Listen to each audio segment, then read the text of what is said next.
नमस्कार विद्यार्थी मित्रांनो, आपल्या डबल ओ अकॅडमी या ई लर्निंग प्लॅटफॉर्मवरती तुम्हा सर्वांचं पुन्हा एकदा सहर्ष स्वागत असणार आहे।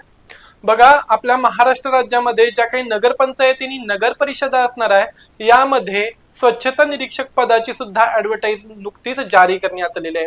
वेगवेगळ्या जिल्ह्यांसाठी याची जी काही संख्या असणार आहे ही वेगवेगळी असणार आहे।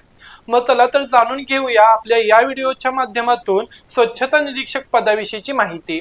यामध्ये ज्याची पात्रता काय असेल, त्याचबरोबर अभ्यासक्रम काय असेल, परीक्षा जी असणार आहे ह्या परीक्षेचं नियोजन कसं असेल किंवा परीक्षेचा फॉर्मॅट कसा असेल, शिवाय याचं वेतन किती असणार आहे, आणखीन त्याचबरोबर परीक्षेची तारीख, या सगळ्यांबाबतची माहिती आपण आपल्या या व्हिडिओतून जाणून घेणार आहोत। चला तर मग जाणून घेऊया। तर ही जी काय असणार पद असणार आहे सॅनिटरी इन्स्पेक्टर, ज्याला आपण स्वच्छता निरीक्षक असं म्हणतो, तर हे पद महाराष्ट्र राज्यातील नगरपंचायती, नगर परिषदा आणि महानगरपालिकांमध्ये भरलं जातं।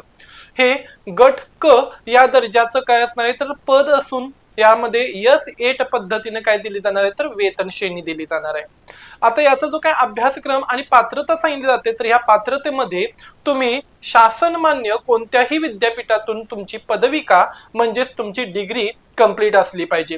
त्याशिवाय तुमची डिग्री ही तुम्ही उत्तीर्ण झाला असला पाहिजे। त्याचबरोबर जो काही SI चा 1 वर्षाचा डिप्लोमा कोर्स असणार आहे, म्हणजे सॅनिटरी इन्स्पेक्टरचा जो काही असणारा डिप्लोमाचा कोर्स असणार आहे, याची पदविका सुद्धा तुम्ही उत्तीर्ण झाला पाहिजे। ओके, त्याबाबतचं जे काय असणार प्रमाणित सर्टिफिकेट असणार आहे, हे प्रमाणित सर्टिफिकेट तुमच्याकडे त्यावेळी अवेलेबल असणं गरजेचं आहे।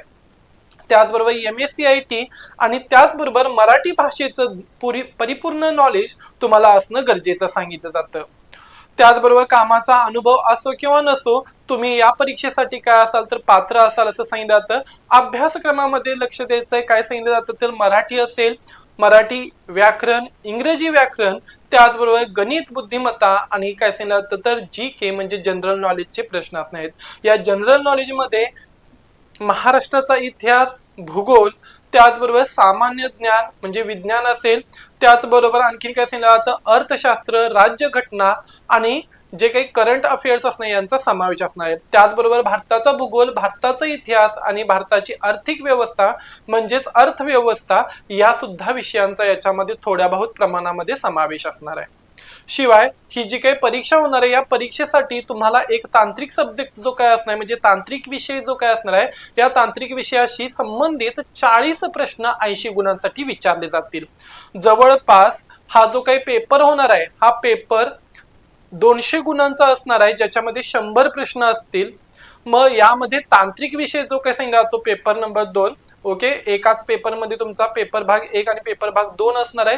तर याच्यामध्ये जो काही तांत्रिक विषय असणार आहे, ह्या तांत्रिक विषयामध्ये 40 प्रश्न असून जवळपास किती सांगितलं जातं तर 80 गुणांसाठी ते सांगितले जातात। मग तांत्रिक विषय जो काय असणार आहे, ह्या तांत्रिक विषयामध्ये कोणकोणता सब्जेक्ट महत्वाचा आहे किंवा कोणते कोणते काय असणार आहेत तर टॉपिक याच्यामध्ये महत्वाचे असणार आहेत, तर ते सुद्धा आपण आपल्या या व्हिडिओच्या माध्यमातून जाणून घेणार आहोत। बघा, हे जे काही स्वच्छता निरीक्षक पद असणार, या स्वच्छता निरीक्षक पदामध्ये सार्वजनिक आरोग्य हा पॉइंट महत्वाचा सांगितला जातो। टॉपिक असणार आहे सार्वजनिक आरोग्य, ज्याच्यामध्ये सार्वजनिक आरोग्याची संकल्पना व उद्दिष्टे महत्वाची सांगितली जातात। त्याचबरोबर आरोग्याचे निर्धारक घटक, शिवाय वैयक्तिक स्वच्छता, समुदाय आरोग्य, आरोग्य शिक्षण, या गोष्टींचा काय असणार याच्यामध्ये समावेश असणार आहे। शिवाय टॉपिक नंबर 2 पाणी पुरवठा व शुद्धीकरण म्हणजेच वॉटर सप्लाय अँड प्युरिफिकेशन, ज्याच्या अंतर्गत पाण्याचे स्त्रोत जसे की नदी, विहीर, कूपनलिका, ओके, धरण क्षेत्र, पिण्याच्या पाण्याचे शुद्धीकरण असेल, क्लोरिनेशन प्रक्रिया असेल, त्याचबरोबर पाण्याची गुणवत्ता तपासणी आणि काय असणार तर पाणीजन्य रोग म्हणजेच जे काय असणार आहे वॉटरबॉर्न डिसीज असणार आहेत, हा महत्वाचा घटक या ठिकाणी सांगितला जातो।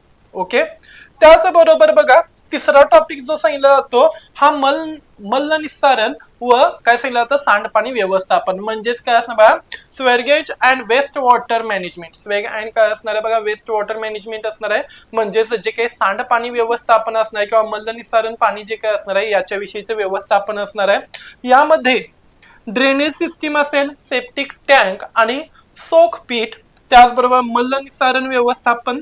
ओके, त्याच्यानंतरचा चौथा टॉपिक घनकचरा व्यवस्थापन घनकचरा व्यवस्थापन सॉलिड वेस्ट मॅनेजमेंट यामध्ये घरगुती कचऱ्याचे प्रकार असतील, त्याचबरोबर घरगुती कचरा किंवा कचऱ्याचे स्रोत असतील, कचरा संकलन आणि कचऱ्याचे वेगवेगळ्या पद्धतीने करण्यात आलेलं वर्गीकरण, कचरा प्रक्रिया आणि बायोमेडिकल वेस्ट व्यवस्थापन याचा समावेश असेल.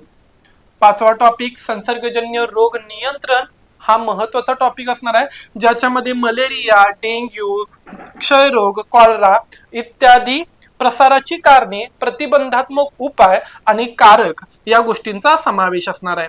त्याचबरोबर सहावा टॉपिक बघा कीटक व रोग यांचं काय करायचंय, वाहक आणि नियंत्रण करायचंय. ओके, तर कीटक व रोगवाहक यांना नियंत्रित करायचं असणे म्हणजे व्हेक्टर बॉर्न डिसीज जे काय असणार आहेत, तर व्हेक्टर बॉर्न डिसीजचा सुद्धा यामध्ये समावेश असणार आहे. जसे की मच्छर नियंत्रण असेल, उंदीर नियंत्रण, माशा आणि त्याचबरोबर इतर सूक्ष्म कीटक नियंत्रणाचा अभ्यास या ठिकाणी केला जाणार आहे. ओके, त्याच्यानंतरचा सातवा टॉपिक असणार बघा अन्न स्वच्छता म्हणजेच हायजेनिक फूड किंवा फूड हायजीन, ज्याच्यामध्ये अन्न सुरक्षा नियम आणि नियमावली असेल, अन्न साठवण व हाताळणी, त्याचबरोबर अन्न तपासणी, खाद्य पदार्थांमुळे होणारे वेगवेगळे रोग. ओके, त्याच्यानंतर पुढचा टॉपिक असणार बघा टॉपिक नंबर 8 पर्यावरण आणि त्याचबरोबर स्वच्छता. पर्यावरण स्वच्छता ज्याच्यामध्ये इन्व्हायरमेंटल सॅनिटेशन सांगितलं जातं, घरांची स्वच्छता प्रामुख्याने, सार्वजनिक ठिकाणांची स्वच्छता असेल, शौचालय व्यवस्थापन, ओके, शौचालयाचे वेगवेगळे प्रकार आणि प्रदूषण नियंत्रण. आणि याच बरोबर याच्यामधला जो काही लास्टचा 9वा टॉपिक सांगितला जातो तो म्हणजे आरोग्य आणि आरोग्यविषयक कायदे म्हणजेच public health acts and rules, ज्याच्यामध्ये सार्वजनिक आरोग्य कायदे असेल, महानगरपालिका नगर परिषदा आरोग्य नियमन आणि नियमावली असेल, आणि त्याचबरोबर अन्न सुरक्षा व इतर मानके आणि कायदा या सर्व गोष्टींचा काय असणार तर तांत्रिक विषयामध्ये समावेश होणार आहे. आपल्या डबल ओ अकॅडमीच्या ई लर्निंग प्लॅटफॉर्मवरती SI त्याचबरोबर वनरक्षक, अंगणवाडी सुपरवायझर यांसारख्या नवनवीन कोर्सेस नुकतेच जारी करण्यात आलेले आहेत. तर लवकरात लवकर तुम्ही आम्हाला काय व्हायचंय तर कनेक्ट व्हायचंय. जर का तुम्हाला आमची माहिती आवडली असेल तर लाईक करा, शेअर करा आणि सबस्क्राईब करायला विसरू नका. ही आणि याच पद्धतीचे आणखीन अपडेट्स आणि नवनवीन प्रकारची माहिती घेऊन आपण पुन्हा लवकरच भेटू. तोपर्यंत बाय बाय, गुड बाय.